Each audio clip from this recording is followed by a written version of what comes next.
Okay, looks like the attendance is a little bit on the lower side. People are still joining in, so we'll wait for another few seconds before we start.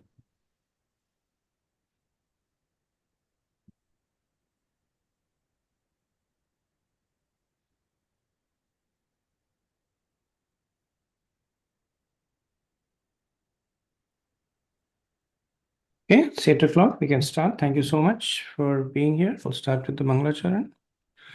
Om Namo Bhagavate Vasudevaya. Om Namo Bhagavate Vasudevaya.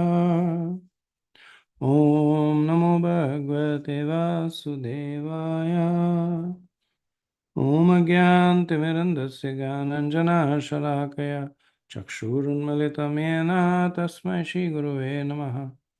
Jai Shri Krishna Chaitanya Prabhu Nityananda Shri Advaita Gadadara Shivasadi Gaur Bhaktavinda Hare Krishna Krishna Krishna Hare Hare Hare Rama Rama Rama Hare Hare Mukham karoti vachanam pangam langyate girim yatkripatamaham vande Shri Gurudena taranam paramanandam madhavam Namahum Vishwadaya Krishna Pristhaya Bhutale Srimati Bhaktivedanta Swamiti Namine Namaste Saraswati Deve Gauravani Pracharane Nirvishesha Shunavadi Paschachade Shatarane. Okay, So, in yeah, Prabhuji, we have a couple of group presentations, so we'll start with those, and that will be followed by your chapter 5 overview class. So I would request group 5 to please start their presentation.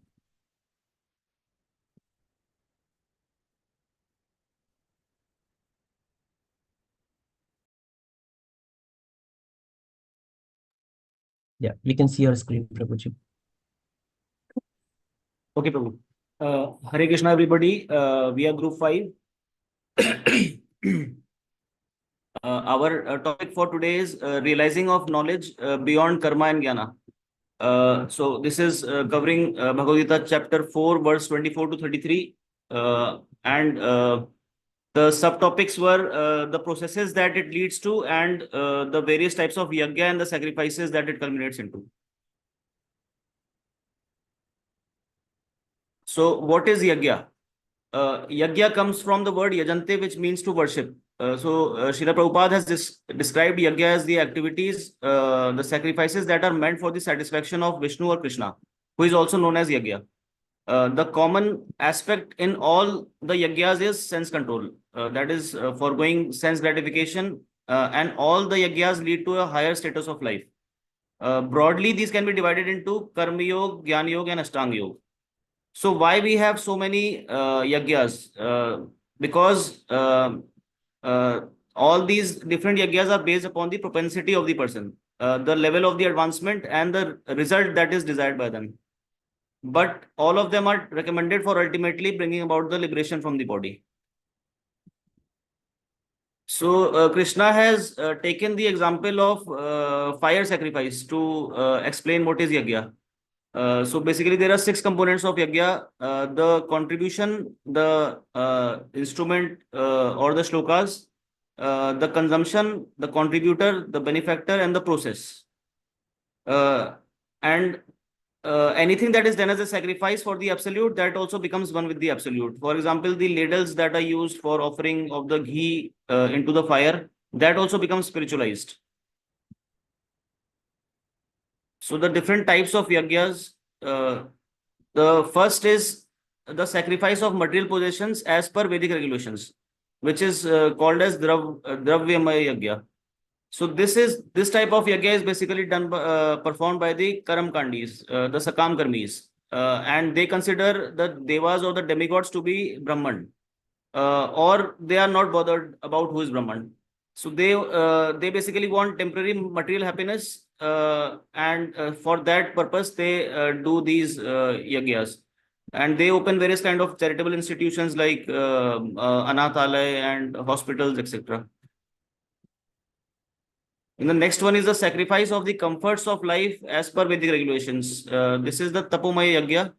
Although all the yagyas are classified as Tapomaya Yagya because they involve austerities. These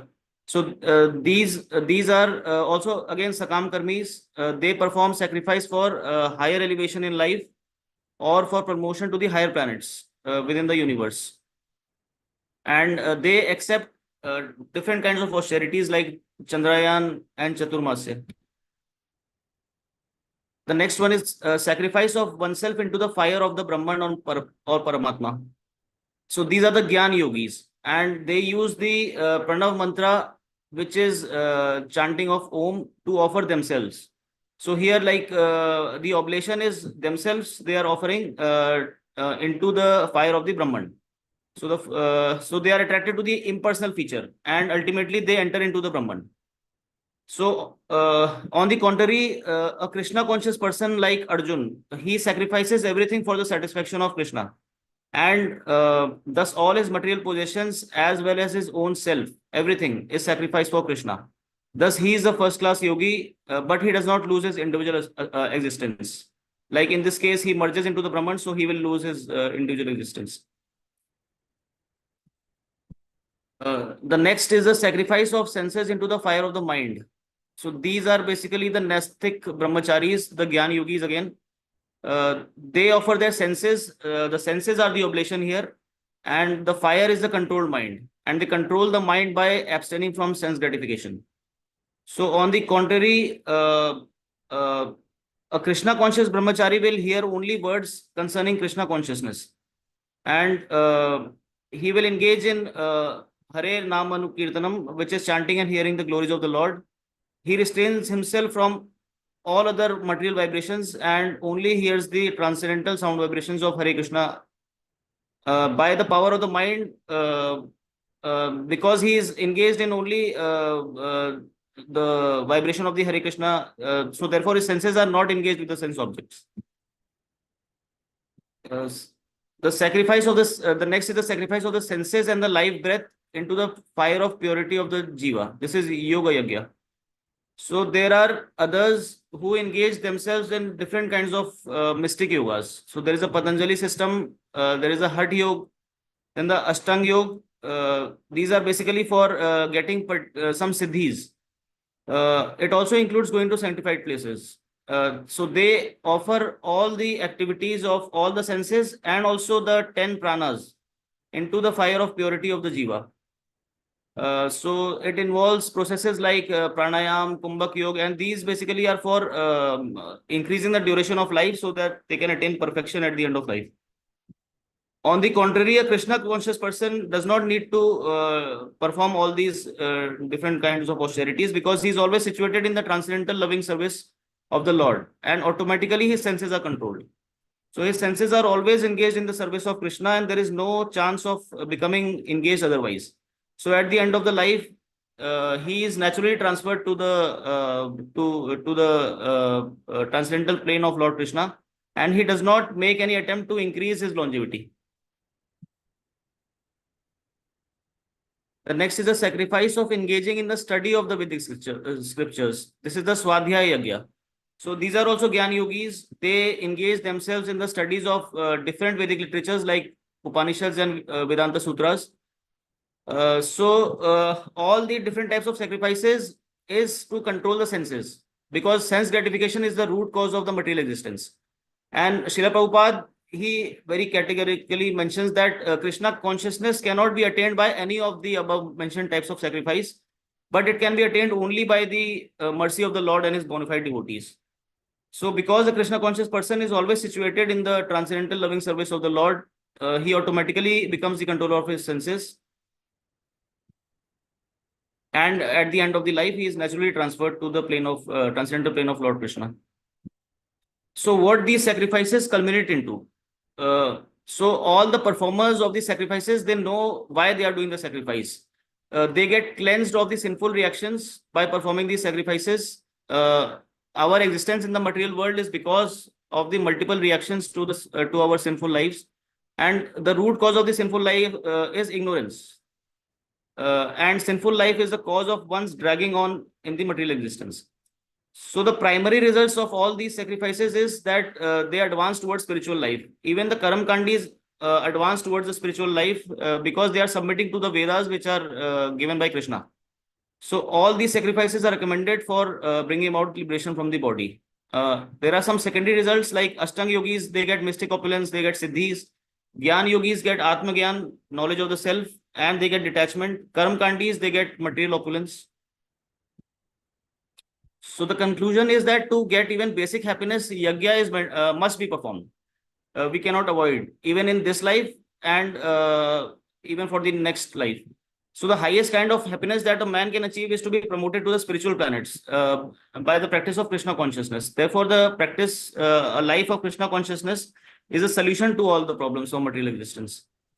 And Srila Prabhupada, in the end of 4.33, he made, and Krishna also makes this point that sacrifices are simply material activities if they are performed without knowledge. So these sacrifices must be performed with knowledge. That is the conclusion is. Thank you.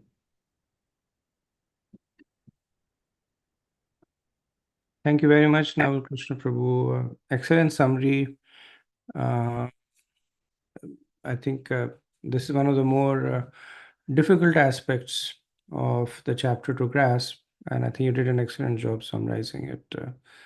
And if you don't mind, can you share your PowerPoint in the WhatsApp also? Yes, Prabhu. Thank you, Prabhu. Thank you, Prabhu.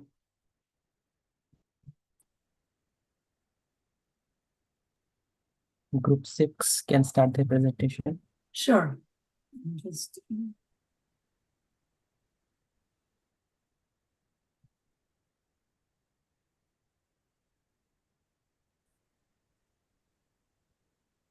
Can you see my screen? Yes, Yep. Mataji. Oh, okay. Hare Krishna Prabhuji, Hare Krishna devotees, Tanvat Pranam.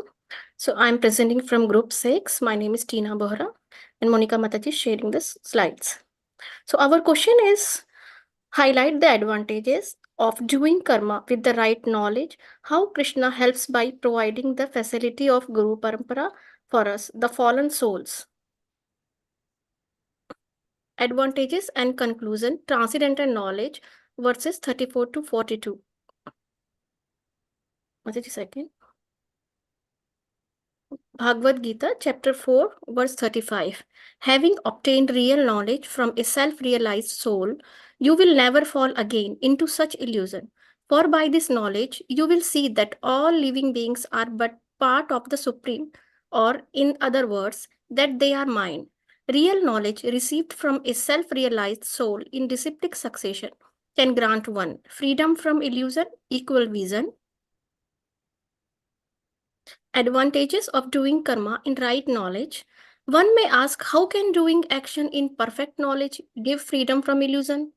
To understand this, let's see these famous words from Chaitanya Charitamrita says, Krishna Surya Sama, Maya Haya Andhakara, Yaha Krishna Taha Nahi Maya Adhikara. Krishna is compared to sunshine and Maya is compared to darkness. Wherever there is sunshine, there cannot be darkness. Krishna's name, his qualities, his pastimes, and his teachings of transcendental knowledge in Bhagavad Gita are non-different from Krishna himself. So, whenever actions are performed in the light of transcendental knowledge, it frees us from illusion.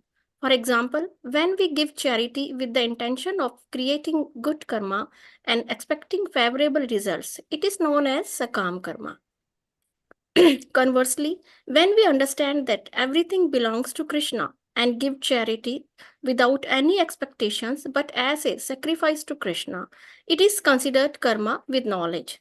Such actions in devotional service free us from illusion as well the reactions of work. Both of transcendental knowledge, even if you are considered to be the most sinful of all sinners, when you are situated in the boat of transcendental knowledge, you will be able to cross over the ocean of miseries. Bhagavad Gita, chapter 4, verse 36. Advantages of transcendental knowledge. Boat of perfect knowledge is a safe shelter that can take us beyond the vast ocean of material existence.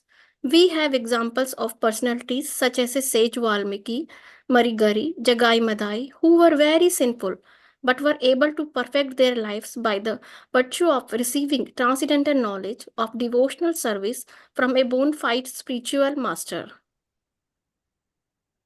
As a blazing fire turns firewood to ashes, O Arjuna, so does the fire of knowledge burns to ashes all reactions to material activities. Right knowledge liberates one from the bondage of actions. Transcendental knowledge is compared to a powerful blazing fire, which can destroy the effects of all material activities, both sinful as well as the pious activities. Because unless one is free of all karmic reactions, one cannot become liberated. Work done as a sacrifice for Vishnu should be performed. All other work in the cause of bondage in the material world. Shloka recitation. न हि ज्ञानेन सदृशं पवित्रं मिहि विद्यते तत्स्वयं योग संसिद्धः कालेनात्मनि विन्दते. In this world, there is nothing so sublime and pure as transcendental knowledge. Such knowledge is the mature fruit of all mysticism, and one who has become accomplished in the practice of devotional service enjoy this knowledge within himself in due course of time. Transcendental knowledge gives everlasting peace and transcendental joy to its practitioner.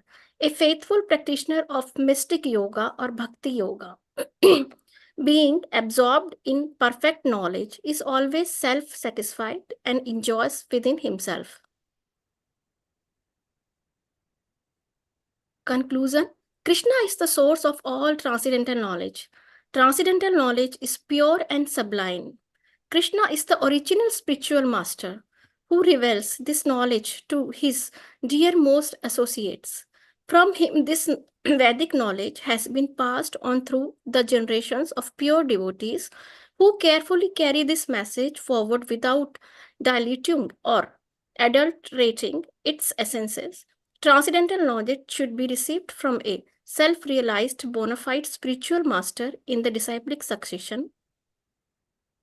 We should approach such a spiritual master, render service to him, and inquire submissively from him.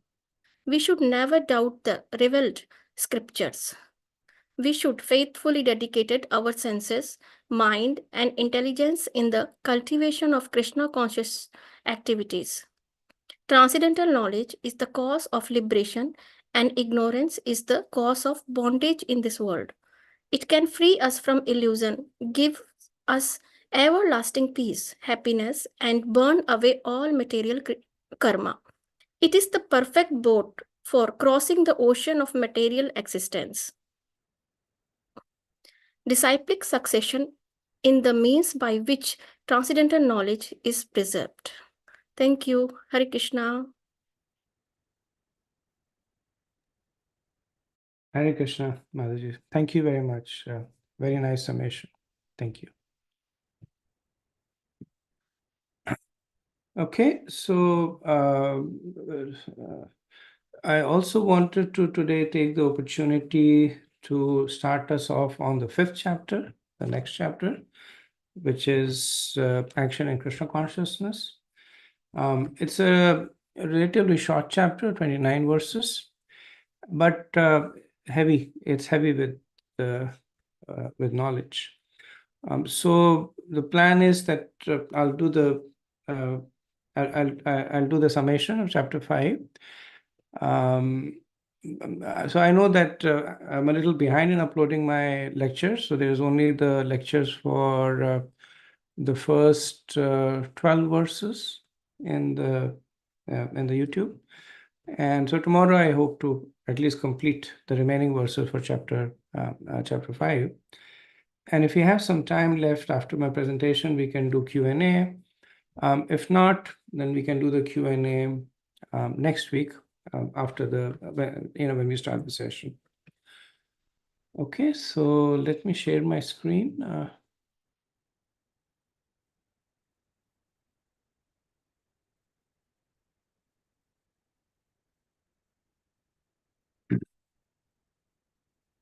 Okay, so chapter 5 is Karma Yoga, action in Krishna consciousness.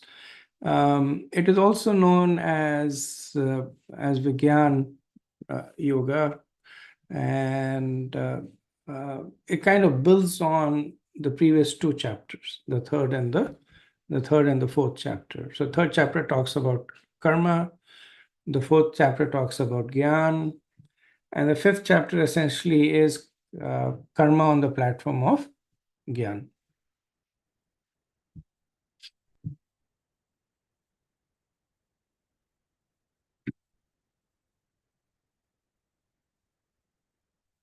So what's the connection with the fourth chapter? So in the fourth chapter, we just saw that Krishna glorifies transcendental knowledge and speaks about action and inaction. Right? So inaction is Gyan and action is karma. So he speaks about how karma can be a component of Gyan. But then he concludes the chapter once again by asking Krishna to fight. Right? In the 42nd verse. So Arjun, very much like at the beginning of the third chapter, Arjun's seeking clarification that do you want me to act or not act? Similarly, we see now that Arjun is confused, which is better, to work or to be renounced. And the fifth chapter is to some extent a summation of third chapter with a little bit more details there. If you remember, we had the same flow in the second chapter also. At first, Krishna spoke about Sankhya, which is Gyan. Then he spoke about karma. And then he spoke about Buddhi Yoga, which is essentially karma on the platform of Gyan. And so those sections are being expanded into the third, fourth, and fifth chapter. So how does this chapter break up? The first 12 verse is a summation of Nishkam. And as I mentioned, karma is a favorite topic of Krishna. It's something that he speaks about right through Bhagavad Gita. He begins speaking about right in the second chapter, immediately after he introduces the notion of soul. Then from verse, I believe 32 or 33 onwards, he starts speaking about karma leading to Nishkam karma. So here he once again, and repetition is a way of emphasis. He speaks again about Nishkam karma. Now, the second section is a new topic that he introduces, which is understanding the three doers. And this is actually one of the key learnings from this chapter. It's foundational to answering a lot of questions. It is very, very potent way to preach when we are asked with conventional questions or situations, that when we ourselves have a clear understanding of the confluence of these three doers, then lot of because philosophy, as long as its theory is simple, you can connect the dots and things are okay. But when it comes to practical, then it becomes difficult. Like somebody comes and says, I lived all my life in piety. I've never heard somebody, why are bad things happening to me, right? So that person is at an experiential stage there. So getting philosophy down to an actual situation, to an actual practical situation, that's where this understanding of the three doers is very, very useful. And essentially, as we know, that one of the 5 topics of the Bhagavad Gita is karma. So which is actions that are done. So naturally, when actions that are done, there is somebody doing the actions. Right? And that's what Krishna clarifies. And this notion of 3 doers is again a theme that Krishna carries all the way till the 18th chapter. And the final section is liberation through super soul, which essentially is one of the advantages of understanding the 3 doers. So from a category perspective, we have Nishkam, we have the notion of doership and liberation. So I'm going to use an analogy to give you a summation of Nishkam Karma, because we have spoken about it sufficiently now. And sometimes an analogy helps to put things together, right? So I'll explain both ways.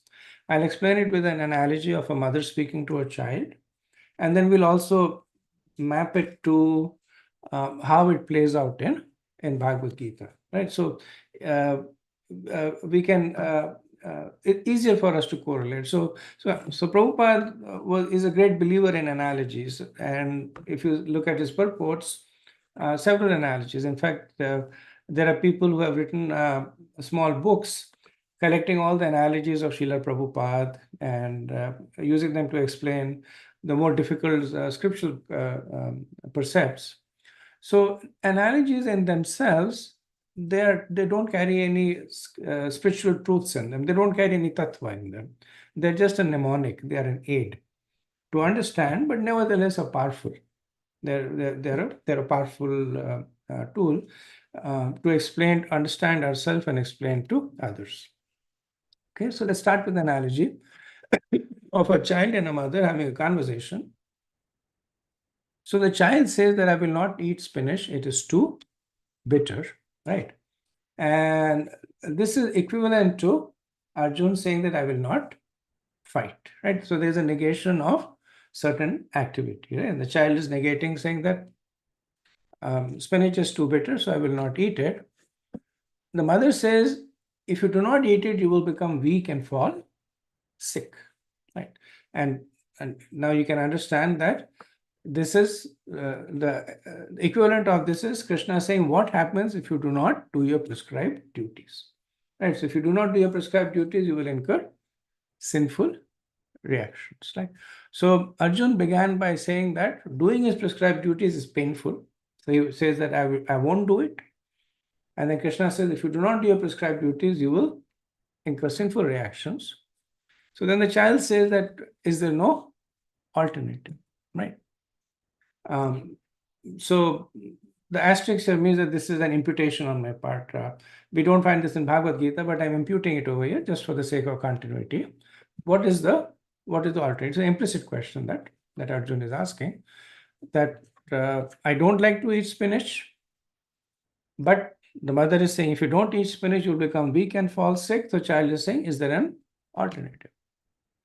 Then the mother says, there is this herb that will also make you strong and healthy. So yes, there is an alternative. There's an herb, and then you eat and it will make you strong and healthy, right? So what does Krishna say to Arjun when he says that what is the alternative to performing prescribed duties?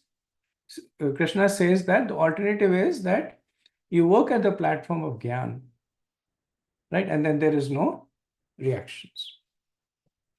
So that will give you the same effect as the spinach, but without the bitterness of it. So the child then understands and says, so the herb is the same as spinach. So fine, give me the herb, right? So this is where Arjun's doubts are coming, right? So Arjun is saying that if karma and jnana are the same, then why ask me to do karma, right? So the child is basically saying that if herb is the same as spinach, then don't give me spinach, give me the herb, right? So what is herb? Herb is Gyan, spinach is karma. So Arjun is saying that if karma and Gyan are the same, then you just give me Gyan. Let me not worry about karma. Don't ask me to fight. Right? So now the mother introduces another twist, right? So she says that you need to be healthy to take the herb, else you will become even more sick. So not in any way mitigating the potency of the herb, but adding a prerequisite to it.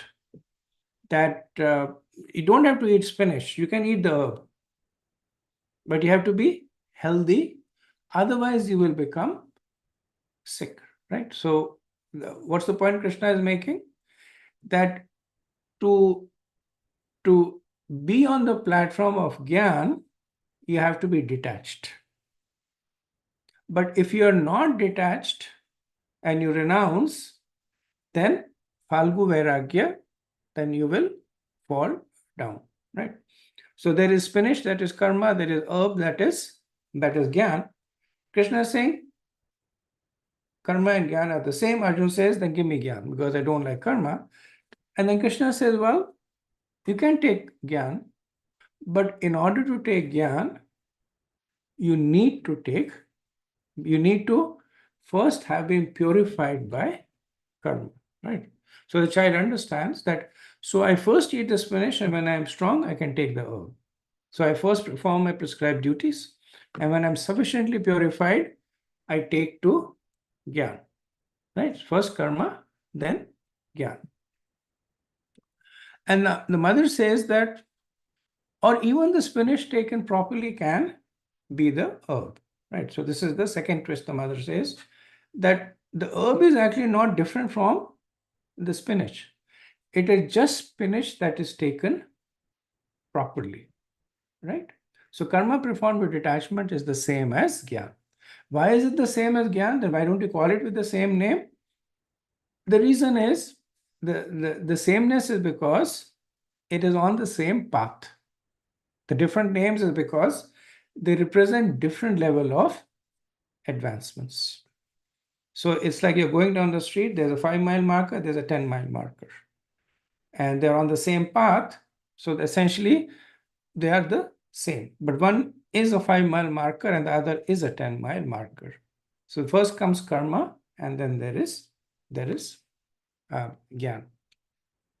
So then the child says, so there is no difference between the spinach and the herb, which is Arjuna saying, so there is no difference between karma and Gyan.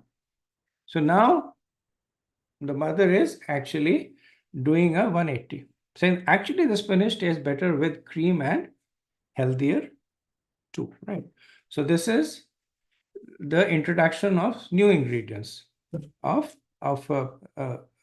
cream, which not only makes the spinach taste better, but also makes it healthy, right? And I'm sure you can guess that this now is the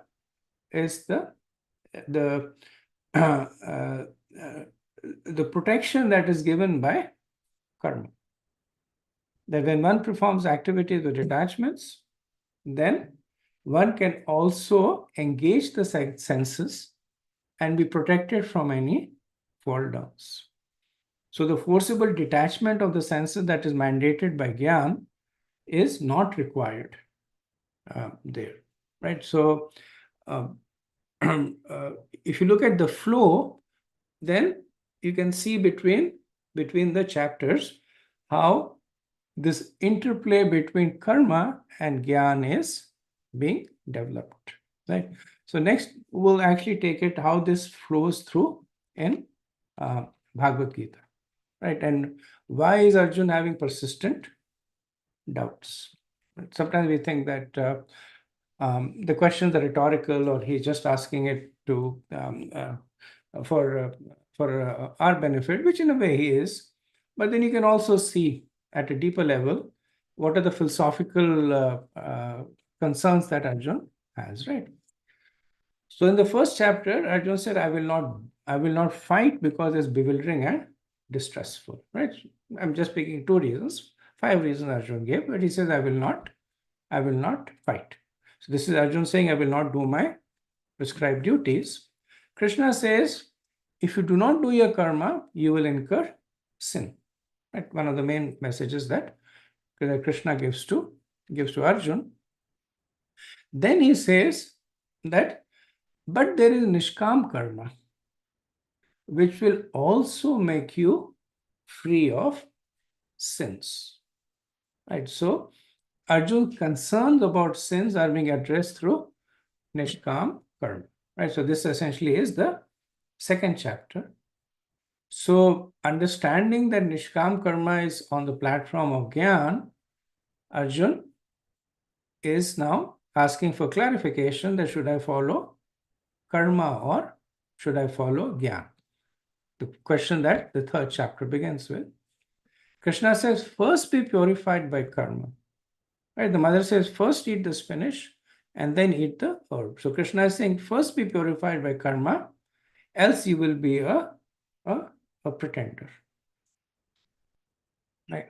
Then Krishna expands on it, says that karma done with detachment results in jnana. Right? So these are the main focus of the fourth chapter is the transcendental knowledge that appears as a result of the sacrifice of the either the fruits of the activity or the activity. So the different kind of yagyas that Naval Krishna Prabhu nicely explained. So that is the process of generating jnana by performing karma with detachment. So if anything, this is one line that we should kind of take to heart. Right? That karma done with detachment results in jnana. What is jnana? Jnana is knowledge of the self. What does it mean? I am not the body, I am the soul. The preliminary is this, and we will see that in the fifth chapter it matures to something more. Right? But at least in the fourth chapter, it results in Atma Gyan. I am not the body, I am the soul.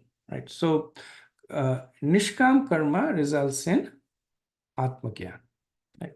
And that is why Krishna is patiently guiding Arjun to the path, through the path of karma, sakam karma, nishkam karma, so that it leads him to Atma Gyan. So here again we see the cause of confusion, because Krishna says karma done with detachment is Gyan. So now again he says there is no difference between karma and Gyan. Now in the fifth chapter, you must have noticed that the mood of questioning by Arjun has changed. In the third chapter, Arjun was that I'm bewildered by your equivocal statements. Right? So when does a person, because he is so bewildered, he speaks strongly, almost disrespectfully to Krishna. But in the fifth chapter, he's already understanding what Krishna is saying and simply seeking clarification. That it's kind of like, I think I know what you mean, but can you explain it to me one more time? Right? So Krishna says they are the same, but Nishkam is better, and best of all, it leads to Bhakti. Right? So now we are seeing that Krishna is also dropping in the path to Bhakti. Right? So Nishkam karma and Jnana are the same, but Nishkam is better because it gives one the ability to engage the senses. Right? So then one does not have to exercise so much control on the senses. One can religiously engage the senses, and the process continues to purify even the pure. Right? That's one statement that's made, that it purifies even those who are already pure. So in this way, it is same but better, and best of all, it leads to Bhakti. Okay. So just developing the topic of Gyan. So the first step is Sakam Karma. So what is the knowledge at that time? The knowledge is the Varnashram Dharma. That what are my duties prescribed by the scriptures according to my Varna and Ashram. And one, when performs that duty, then at least one is freeing themselves of sinful activities. Right? Prabhupada says this is the starting step. This is when a human being actually gets deserved to be called a human being. Now, the next stage is that as one is performing activities with desires, one gradually begins to be purified of those desires. Because built into Sakam karma is also a lot of sense control. So in any of the varnas or ashrams, there is no allowance for indiscriminate engagement of the senses. Everything is subject to proper time, place, and circumstance, kal, desh, and patra. So because of that, one begins to develop sense control and detachment. And that, as we have seen, will lead to knowledge of the self or Atmagyan. And now this is the new trajectory that will be glorified, which is that when one understands that one is a spirit soul, then one begins to develop a desire to serve the Supreme Soul. Right? So this is the beginning of Bhakti Yoga. That one, because one is so much in the beginning, it is done according to rules and regulations. So it is sadhana bhakti. Right? Sometimes people say that bhakti should be spontaneous and we should spontaneously engage in the love of Godhead. And I do not like to submit to the organization aspect of the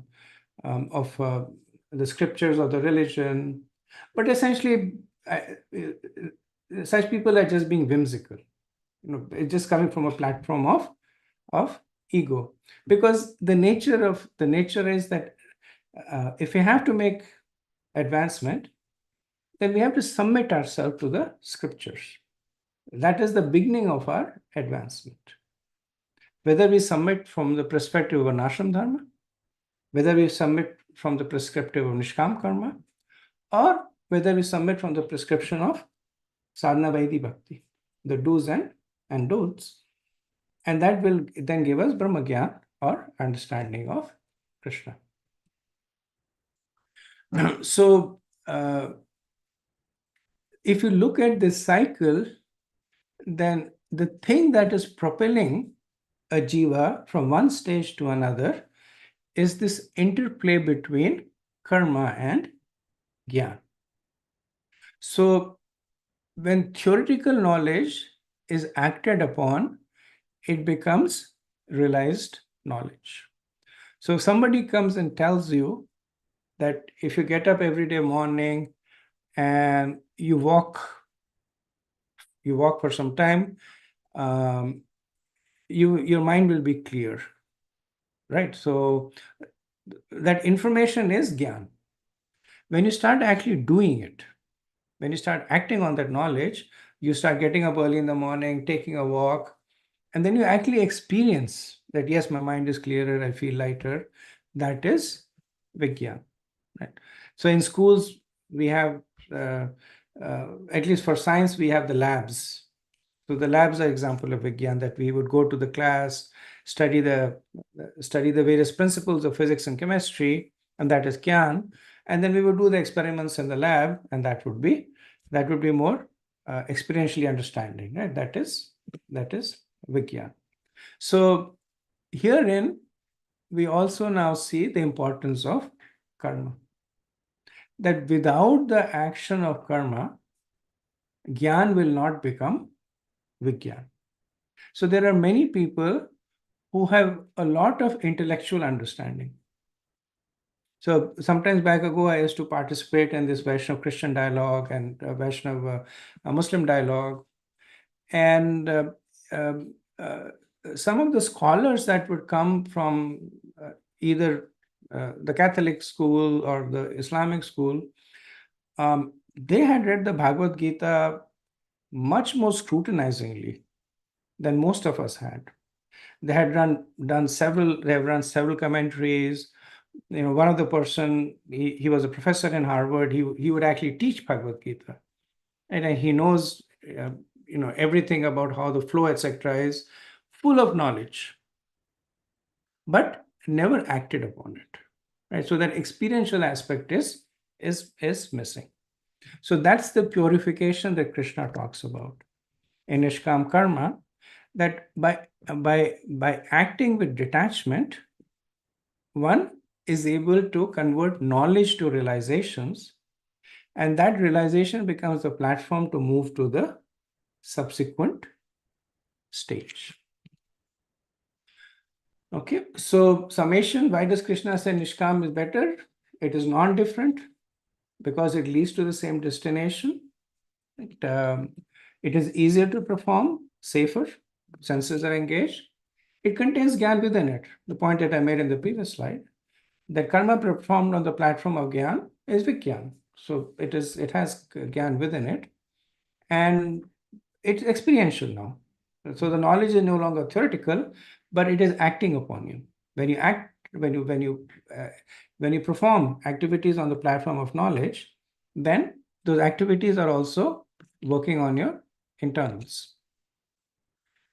So Gyan is know your duty, karma is do it, which is karma kand. Gyan is know that your soul, Atma Gyan, Nishkam karma, and finally know Krishna and Bhakti Yoga. Right? So the equivalence is there to re-emphasize on the point that Krishna makes that there's no difference between karma and Gyan. They go closely hand in hand. Unless you know what your duty is, what will you do? There are people that say it feels good to me, so it must be good. But it's your own whimsical thoughts. They say like one person's nectar is another person's poison. Some activity may feel good to me, but it may be harmful to another person. So first we need to inquire from the scriptures and know what is our duty, and then we act upon it. And when we reach the stage of Nishkam karma, then we begin to know that we are not the body but the soul.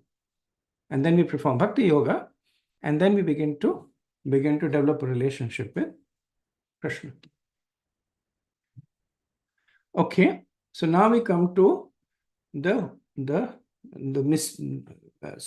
mystery part of Krishna solving the mystery of who performs karma. And so far there has been so many verses spoken about karma, vikarma, sakam karma, nishkam karma, akarma, etc. Now at one point, and Arjun does not explicitly ask this question, but at one point the question would come in Arjun's mind and the reader's mind, who is performing this karma? That who is doing all this activity, right? So these, even though they are just 4 verses, very, very potent verses. So who are the suspects? Like if we deal with it as solving a mystery, who are the suspects? So the most apparent suspect is the conditioned soul, because that's what meets the eyeballs. That if somebody is giving in charity, you see that the person is standing there with his hand is giving in charity, right? Somebody is pushing somebody, you can see that the person is pushing another person. So the first suspect is the jiva. Then the notion comes of Krishna, that in the Bhagavad Gita, Krishna has spoken many ways saying that everything happens by his desires. Right? He's omniscient, omnipotent, omni-everything. So a more discerning jiva would say that I have read Bhagavad Gita, and I know that Krishna says that he is the cause of all causes. He is sarva karan karana. So all activities, good and bad, that I do are actually being done by Krishna. Right? So now there is the doership attributed to Krishna. And the third is Prakriti. Right? And we have experience with that, and a person would say, I cannot help it, that is my nature. It's like some people have very strong intrinsic nature. Person says, I'm driven by my nature. Whether it is good or bad, I'm almost compelled to act like that. So now there is the jiva is in the background, Krishna is in the background, Prakriti or Swabhav, both the words for them. Prakriti or Swabhav is now in the picture. So then the question is, who is the doer? We have 3 suspects. We have jiva, we have Paramatma, and we have we have Prakriti. So let's go through the process of trying to eliminate. So first is that we know that the spirit soul is eternal. It is completely spiritual. It is always pure. And it has nothing to do with matter. And karma essentially is the manipulation of matter. Right? So one might say that Jiva is not a suspect anymore. Because in the second chapter, Krishna himself said all those qualities of the Jiva. So the Jiva is not a suspect. So let's move to the Paramatma. Now, Krishna as a Paramatma, he says, I'm always neutral and I'm never implicated. Right? Nadate kaschit papam na cheva sukritam vidu. So he says that nor do I cause people to do sinful activities. Nadate kaschit papam na cheva sukritam vidu. And don't think that I'm also I'm also inspiring people to do pious activities. So I'm neutral in both ways. And this way I'm never implicated. So we have eliminated the Jiva, we have eliminated Paramatma. So we come to Prakriti. But Prakriti is the modes of material nature. It's dead matter. It does not have any sentience in it. So in this whole creation, there are only two beings that are sentient. There's Krishna and the Jiva, and all the Jivas. But other than that, there is no other sentience. There is only Krishna and there is Jiva. So Prakriti is dead matter, no consciousness. So we have eliminated all three of them, right? So the mystery of who done it is still not solved. Now Krishna, of course, does not leave us at this stage. He takes us to the stage where he helps us solve the mystery. So let's again start with our suspects. So the first is Jiva. The Jiva may be pure. The Jiva may have nothing to do with matter, but the Jiva has desires. And a conditioned Jiva has material desires. So the Jiva can be full of desires for success and wealth, longevity, whatever, fill in the blanks. Because ultimately that is the nature of the soul. It is full of unlimited desires. Then we come to our second suspect, Paramatma. Paramatma plays the role of sanctioning. Now, does that contradict the previous assertion that he said that I'm neutral? Yes, because the Paramatma sanctions according to what one deserves. So you go to a bank and one person can withdraw $100 and another person can withdraw $10,000. The bank teller is not favoring one person over the other. It's just that one person had $100 in the account and the other person had $10,000 in the account. So the Jiva may have unlimited desires. Everybody wants to be rich and famous and beautiful and immortal, unlimited desires. But the Paramatma only sanctions those desires that the Jiva has the karmic balance. So if somebody has a lot of good karma in their bank account, then Paramatma will sanction a higher level of desires. Give them a lot of fame, give them a lot of wealth. Somebody has little karmic bank balance, then the sanctions are limited. But Krishna is not playing favorites over here. He's simply looking at what you have, what you desire, and then he is sanctioning. Now let's come to Prakriti. Prakriti is the one that executes. So the mechanical process of execution is done through the Prakriti. and essentially by the three modes of material nature, right? So all activities that we do are a combination of the mode of goodness, passion, and ignorance, right? Which are basically the desires of the jiva sanctioned by the Paramatma. So with this, Krishna has solved the whodunit, that all three are in a way collaborating to make it happen. The jiva desires, the Paramatma sanctions, and Prakriti executes. So saying that anyone is doing it is incorrect, and saying that attributing different different aspects is incorrect. So saying that the Paramatma has desires would be incorrect. Saying that the Prakriti sanctions would be incorrect.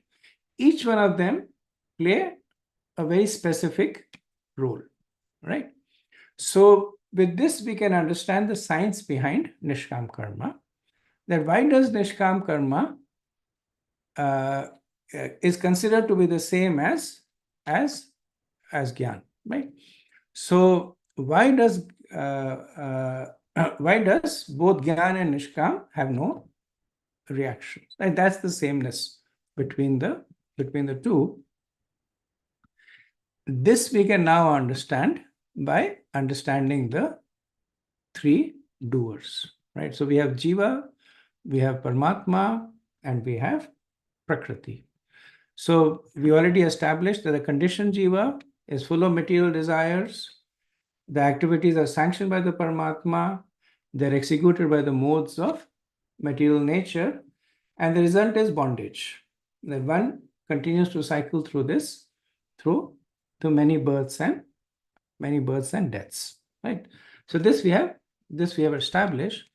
Now, what if we are able to break this chain of Nishkam? So by understanding these three doers, we act on that which is under our control. So we cannot go to Krishna and say, Krishna, now you should start acting differently, right? Because Krishna is Krishna. He says, my role is to sanction. And we can't change Prakriti because Prakriti is Krishna's external energy. But we have control on our desires, Kam. So when we break that chain of Nishkam, what happens? Then this jiva that is full of desires disappears. Then this Prakriti that is executing all our material activities ceases to act.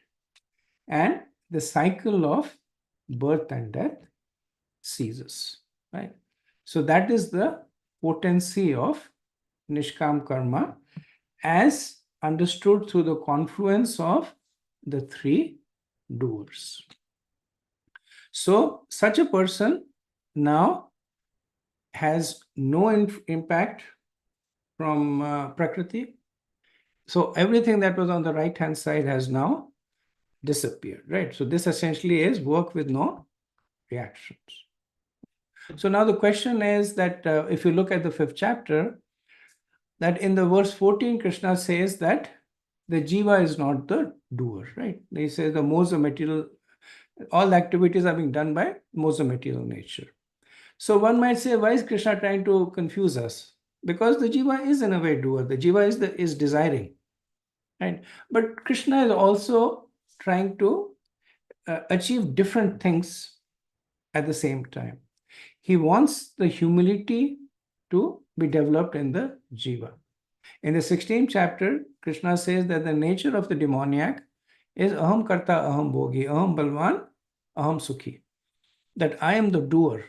Aham karta, aham bhogi, I am the enjoyer. Aham balvan, I am strong and I am sukhi. That's why I am happy. That is the mentality of the demoniac people, that there is I there. So Krishna is at this point trying to develop humility, saying that you are not the doer. In the 15th verse, Krishna says that I am not the doer. Super soul is not the doer. To prevent the fatalistic mood appearing in the jivas. And sometimes people develop this mood that whatever God wants will happen. So they use it as a shelter for laziness or just their ignorance. Like they don't want to do anything, they don't want to take any initiative. So they just sit back and say that whatever is happening by happening with Krishna's desire. Krishna wants to make sure that that mentality is not nurtured, right? So that's why he's saying that I am not the doer. And the modes are passive, but Krishna is ascribing the doership to them, because he also wants to further develop this humility in the jiva. So the message that Krishna is giving is that you are not the ultimate doer. Do not be proud. Do not think that everything that is apparently being done by you is actually being done by you. There is me that is sanctioning, and there are the modes of material nature that are actually executing. But at the same time, you are responsible for the results of the action. Because if you remember the chain that started off in the previous slide, where did it start off from? The jiva's desires. So even though it was subtle, it was not gross, but that is what started all the chain. So the responsibility needs to be owned by the jiva. Okay. So another analogy I'm going to use to explain the three doers. So this is the analogy of a person sitting in a car that is being driven by a driver. So the passenger is the jiva, Krishna is the driver, Paramatma, and Prakriti is the car, right? So one gets a car. You go to a rental shop, you get a car based on how much you can afford.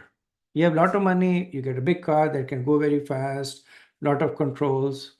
You don't have a lot of money, you get a small beat up car that keeps breaking up. So even though you're not the car, but you get the car based on what you can afford.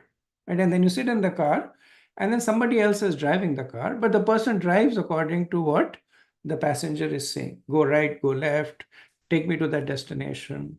And as long as there is gas in the car, as long as the destination is on a roadway, it's not in the air or in the water. So as long as the person has all the credits to reach the destination, the driver will take the car. So in a way, now you can see that the passenger is not doing anything. All the movement is being done by the car. So whether the car is going at 60 miles per hour or 100 miles per hour, it's not the jiva that is running. It's the car that is doing. So this is the modes of material nature. It's the modes of material nature that are actually performing all the activities. Who's controlling the car? Krishna is controlling the car. Because if jiva was having full control on the body, Prabhupada makes this point, then the jiva would say, I want to fly. And they would fly, right? Or the jiva would say that I want to have extraordinary strength. But factually speaking, the jiva does not have control on the body. So the jiva does not have control on the car. But nevertheless, the jiva is in control. Because the jiva got the car based on what he could afford, and the driver is driving the car based on what the jiva tells it, right? So this is how the three doers come together, right? So we have the jiva, we have Krishna, and we have Prakriti. The jiva desires, Krishna sanctions, and Prakriti executes. Okay, so we come to the last part, which is how this knowledge of the three doers can also take the jiva to the path of liberation, right? So by the preliminary knowledge of the three doers, the jiva through the process of nishkam karma breaks free from the cycle of karma. So when it breaks free from the cycle of karma, then Prakriti is gone, material desires is gone. What remains is jiva and the Paramatma, right? So essentially now there are only two things that are there. There is the soul and there is the super soul. So this allows the jiva to focus on the super soul. So what does this result? The focus on the super soul, equality in matter, people, and situations. So Paramatma Gyan is at a higher platform than Atma Gyan, because in Atma Gyan you will see the soul in everybody, including yourself. In Paramatma Gyan you will see the super soul in everybody. Right? And Krishna says liberated in the near future. Right? So the summation. Krishna explains Nishkam Karma is superior to Gyan. And he talks about the three doers. And this leads to the knowledge of Atma and then of Paramatma. Right? So while Nishkam can protect from fall downs, it's not a platform that Krishna says you stay in. He said this is a platform that you use as a launching pad to go further up, which is Paramatma realization, which is then setting the stage for chapter 6, which is Astanga Yoga.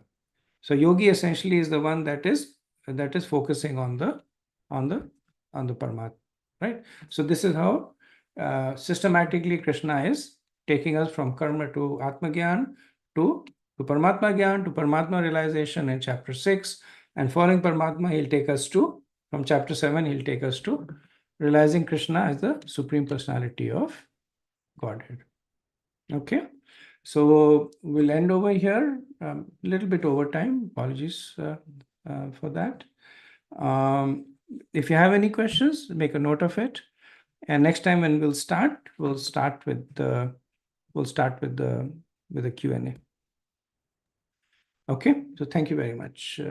Thank you so much for that. Any Krishna. summation, Prabhu? Thank you, Prabhu. Hare Krishna. Hare Krishna. Thank Hare you, Krishna. Prabhu. Thank you. Hare Thank you, Krishna. Prabhuji. Hare Krishna. Hare Krishna. Hare Krishna, Prabhuji. Thank you.